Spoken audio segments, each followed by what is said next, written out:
এগুলো জালের কাঠি, মানে ওই যে মাছ ধরা জালে ব্যবহার হয়। হ্যাঁ, এটা জিলের সরা। ঝিলের সরা। হ্যাঁ, এগুলো আছে রুটির তাওয়া।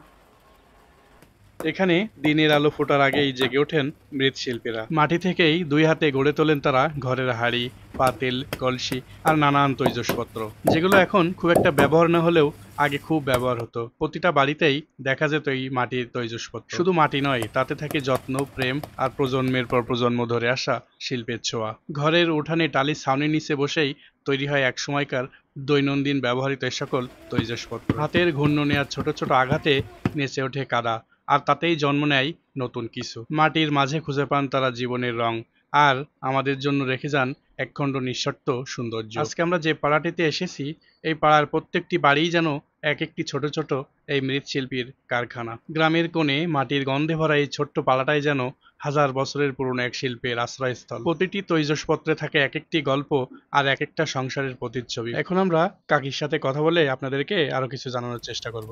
কাকি, আপনি আর কি কি বানাতে পারেন? পারি সব কিছু, কলস,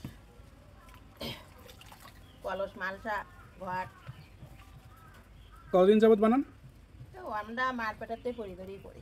এই জন্ম থেকে এগুলো বিক্রি? হ্যাঁ, ওই বোঝার মতন আর কি হলে সেখানতেই। এগুলো বিক্রি করেন কোন জায়গায়? এ নিয়ে যায় অনেক দূরের থেকে নিয়ে যায়, রাজগঞ্জতে আসে, তারপরে এই সাতগাতিতে আসে, আইডিগোপেরতে আসে, কলাগাছিতে আসে, কুয়োদারতে আসে, সিনেটুলারতে আসে, অনেক জায়গাতে আসে। আপনার সব পাইকারি বিক্রি করেন? সব পাইকারি দিয়ে। কাকি, এবার কি করছেন? এবার রং করতেছে। আচ্ছা, রং করেন দেখি আমরা একটু। ওর ভিতরে রং দেওয়া? ভেতরে রং দেবো না। না না, এই যে যাতে আপনি দিচ্ছেন ওগুলো রং? হ্যাঁ, এগুলো রং। এবার এগুলো কি করবেন? এই যে রং মাখাই নিলেন, এবারে রোদে দিতে হবে, রোদ্র দিয়ে এবারে মানে পোড়াতে হবে। একটা এ বানাতে তো তাহলে কয়েকদিন লেগে যায় আপনাদের? এ সময় লাগে, এক সপ্তাহ লাগে। এক সপ্তাহ লেগে যায় একটা? রোদ্দুরে হলে আমাদের এক সপ্তাহে হয়ে যায়। আর এটার নাম কি বললেন আপনি? কি সরা। এটা? কি সরা? এটা জিলে সরা। ঝিলের সরা। হ্যাঁ।